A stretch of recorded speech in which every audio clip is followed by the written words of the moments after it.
you are interested in that. The problem with melee classes is most DMs do low magic worlds, and they can really only compete with casters in high magic settings.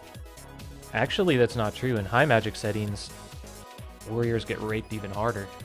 Like, I used to think casters were terrible at low levels, and then they got better as they got higher. Then I started to think outside of the box and realized that even though casters are very fragile at low levels, they're still broken. Cursory few spells to look at. Sleep. I sleep a group of people. Coup de grace all of them. Well, that encounter's destroyed. Grease. Grease can completely break open an encounter, especially at low levels and even at high levels. If you just have nothing better to do, you can cast Grease and hope that it sticks on one or two guys. Web blows open encounters. I've killed a group of level 3 characters, or I should have killed them. I kind of had pity on them. I should have killed a group of level 3 characters with one web spell, because the guy webbed everybody, and then these goblins started putting, like, pulled slings out and started slinging them to death. It's ridiculous.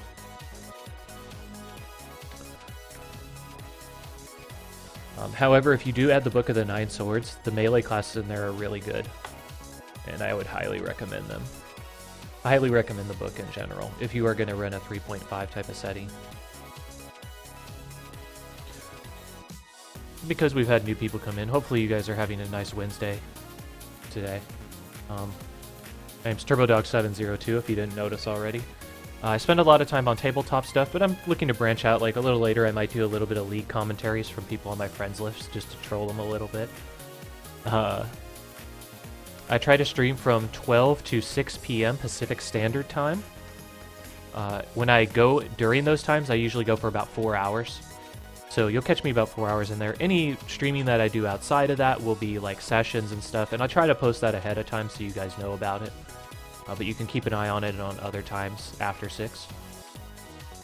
I try to record games that I plan and DM. What else do we got here?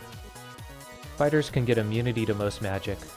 Equipment with save stack, spell absorption, ion stones, etc. The problem is that many of those things are very ambiguous into how they work. And what I mean by that is some spells don't really allow you to save. Either they don't target you or they don't allow for a saving throw. And that's the huge issue with it. Like, for example, if your fighter's immune to most magic, like, that doesn't stop the guy from making, like, a huge chasm in front of you.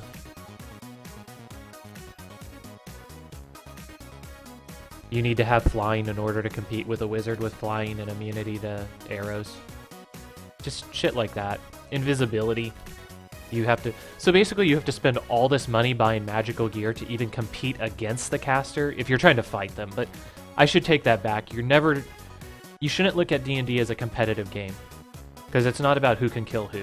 You know, that's really looking at how you contribute to the fight as a whole.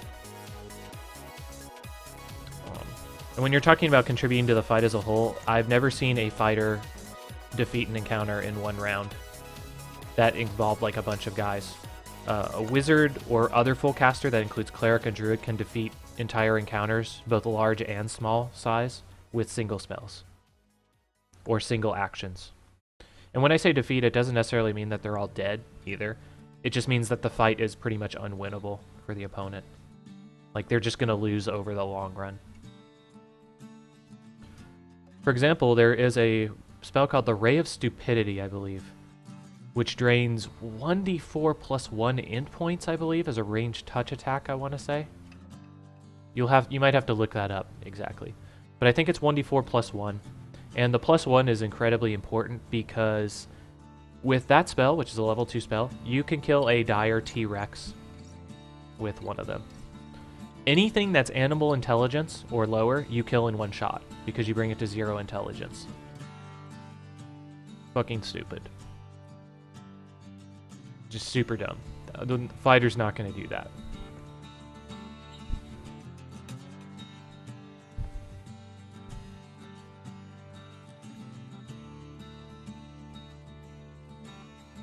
Alright, so let's go ahead and get back to editing this stuff.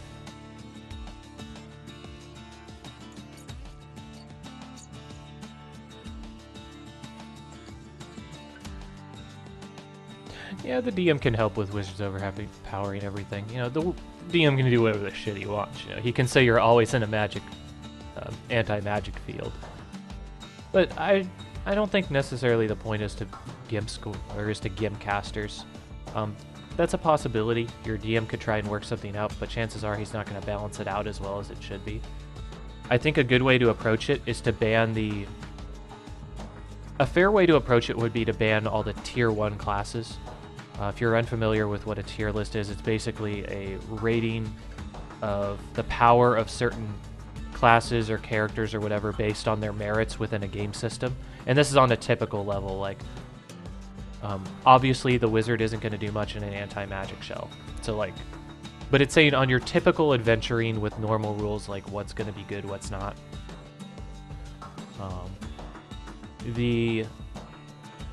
I would say if you wanted to try and balance out your game, get rid of wizards, get rid of druids, get rid of clerics, get rid of archivists, and then one more class that I don't remember who they were.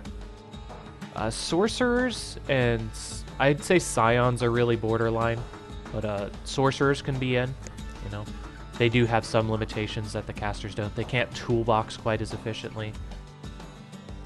If you're wondering where I'm getting this list from, let me see if they still have it.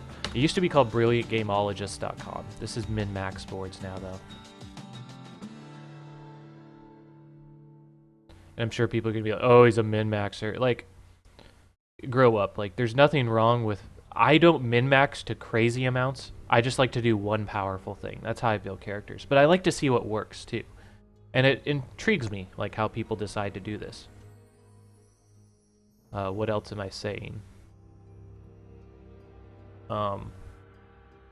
Yeah, the biggest problem that I have with min-maxers is that they just tend not to roleplay. They tend to focus too much on the mechanical aspects of the game and not what roleplaying has to bring to the table over, say, a video game. But if you can min-max and you can roleplay, then that's great, you know? This is the tier system that I'm referring to. It's kind of a consensus between everybody on the forums who's done this stuff. Wizard, Cleric, Druid, Archivist, Artificer. Archivist and Artificer can basically create items at very reduced costs, which is the problem. I don't remember why Archivist is. Erudite with the spell to power variant. So if you got rid of that variant, like that book, then it drops down in strength.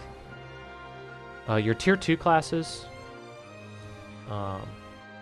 Sorcerer, Favored Soul, Scion. I think Scion could debatably be in tier 1. And then Binder if you... with access to online Vistages, and Erudite with no spell to power. So if you got rid of this top of the power list, you'd do a lot better. It also gives suggestions in this thread as to like what you can do to kind of make the classes a little bit closer in power. One of the suggestions they say is to have everybody in a party be within 3 tiers of one another. So if you have a tier 2 character, don't let anybody roll anything under a tier 4. Or just really encourage them not to, because they'll just be too weak for the campaign. If you're wondering what the shit tier is, just out of curiosity, we have a Complete Warrior Samurai, which I completely agree with, without Imperious command available. Aristocrat, Warrior, and Commoner. Aristocrat, Warrior, and Commoner are obviously NPC classes. And then it says, and then there's True Namer, which is just broken, as in the class is improperly made and doesn't function appropriately. Highly optimized to the point of being able to spam their abilities. A True Namer would be around tier 4, but with lower optimization it rapidly drops to tier 6. Alright, so let's see what our comments are telling me I'm completely wrong. Alright, let's see what we got. Was that Kirito and Asuna? I have no idea. I just saw the picture online and put it up there. If you want to see it again, that's... If you want to see it again, that's the picture. Let's see, what else do we got? Technically, a Frenzied Berserker Weapon Master can improved power attack the Dire T-Rex to death in 1 round, and then improved claim 2 more to death in the same round. Yeah, but that's also a Frenzied Berserker Weapon Master, which is probably a higher level build. I think the strongest melee builds you can get are out of chargers, which kick off at about level 5 to 7 and can do about 280 points of damage at those levels. Just base. This is a level 3 wizard casting Ray of Stupidity at a level CR 12 encounter.